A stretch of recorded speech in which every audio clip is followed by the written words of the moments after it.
Have you ever found yourself trying to debug a project only to realize you don't have the source code for a library? It's frustrating, right? If that's you, then you're in the right place. Today, we're going to learn how to attach library source code to JetBrains Rider. I totally get it. When you click on a library class and it decompiles the DLL instead of showing you the source code, it can feel like you're missing a crucial piece of the puzzle. You're not alone in this struggle. Many developers face this issue.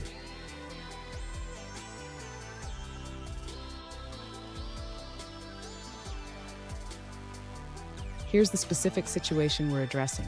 One user recently asked, how can I attach the library source, such as mysqldata.dll, to JetBrains Rider? They mentioned that when they click on the library class, it decompiles the DLL automatically, but they want to attach the source code instead. Sound familiar? Let's dive into this together. So, why does this happen? JetBrains Rider can decompile DLLs, but attaching the source code allows for better debugging and understanding of the library. We'll walk through the steps to attach the source code so you can work more efficiently. And stick around. I've got a bonus tip at the end that will make your coding experience even smoother. To attach the library source to JetBrains Rider, the user should first download the source code zip file for the library. In this case, it is the MySQL connector source code. Next, the user needs to open JetBrains Rider and navigate to the project where the library is being used. This is important to ensure the source code is linked correctly. Now, the user should locate the library reference in the project. They can do this by opening the project structure and finding the mysqldata.dll reference. Once the library reference is found, the user can right-click on it and select Attach Source. This will allow them to browse to the extracted source code folder.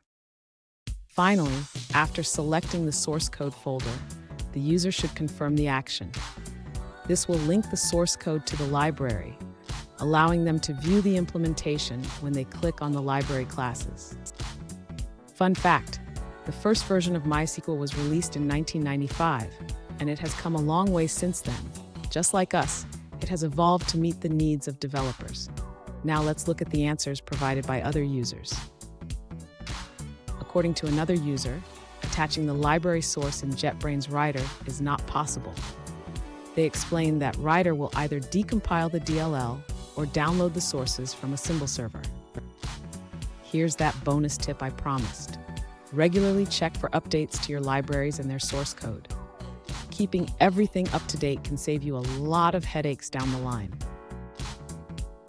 And there you have it.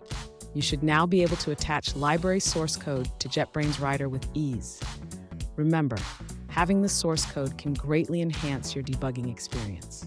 If you found this helpful, hit the subscribe button for more tips and don't miss our next video on optimizing your coding workflow.